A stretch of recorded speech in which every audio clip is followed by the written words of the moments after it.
முகம் சுளிக்கிற அளவுக்கு சீனாவுல மட்டுமே இருக்கக்கூடிய வித்தியாசமான விலங்கு பண்ணைகள் என்னலாம் தெரியுமா? Number 1 giant salamander. இப்படி ஒரு விலங்கு இருக்கிறதே நிறைய பேருக்கு தெரியாது.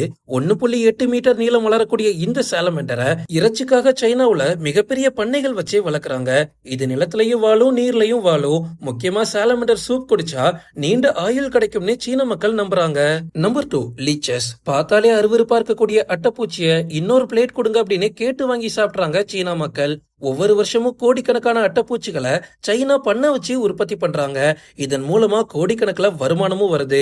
Number 3 bamboo rats. இப்படி ஒரு எலி வகையை கேள்விப்பட்டிருக்கீங்களா? இந்த வகை எலிகள் மூங்கில் கம்புகளை ரொம்பவே விரும்பி சாப்பிட்டுட்டு இருக்கு. இந்த வகை எலிகளை மிகப்பெரிய பண்ணைகள் வச்சு அதிக அளவுல உற்பத்தியும் பண்றாங்க.